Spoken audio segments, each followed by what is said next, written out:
সৃষ্টিকর্তার প্রতি আমাদের কৃতজ্ঞ হওয়া উচিত। কিভাবে? চলুন আল কোরআন থেকে জেনে আসি। সূরা আল কাহাফের 109 নম্বর আয়াতে আল্লাহ তাআলা বলেছেন, হে নবী বলুন, আপনি বলুন যে সৃষ্টিকর্তার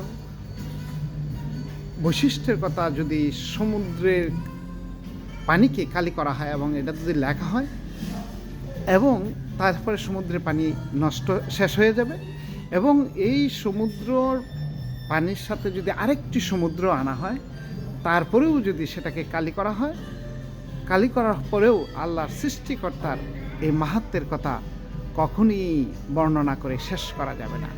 সূরা আল কাহাফে আল্লাহ তাআলা এইটা দেয়া আল্লাহর যে গভীরতা, আল্লাহর যে অশেষ, আল্লাহর যে কোনো রকম তুলনা হয় না এবং এটা শেষ করা যায় না, বা আমাদের এই ক্ষুদ্র মানুষের জ্ঞান দ্বারা তা কখনো কল্পনাও করা যায় না।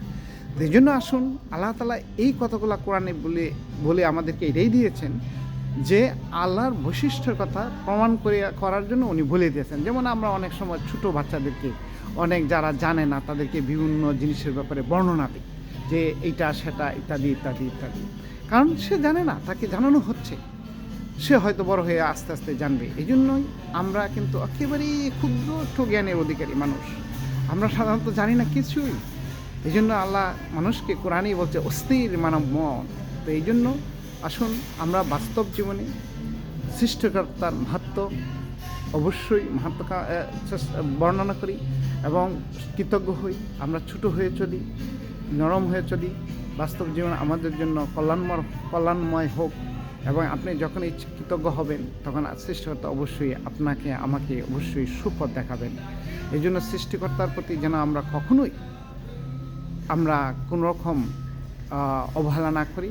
সৃষ্টির মাহাত্ম্যকে আমরা অবশ্যই শ্রদ্ধা করি। এখন শুধু সৃষ্টিকর্তা বলতে আল্লাহ তাআলা এখানে বলছেন যে মানুষের সাথে আচরণ ভালো, পাড়া প্রতিবেশীর সাথে আচরণ ভালো, কর্মে যেন আপনি সুন্দরভাবে কর্ম সম্পাদন করেন, কখনো যেন অবহেলা না করেন, কোনো অন্যায় কাজের সাথে জড়িত হবেন না। তাহলে সৃষ্টিকর্তাকে ভালোবাসা হলো, সৃষ্টিকর্তার মাহাত্ম্য বর্ণনা করা হলো। তা আসুন আমরা সুন্দরভাবে চলি। যারা এই চ্যানেলটি নিয়মিত দেখতে চান তারা সাবস্ক্রাইব করুন, শেয়ার করে দিন এবং আমাদের সঙ্গেই থাকুন। আমিন।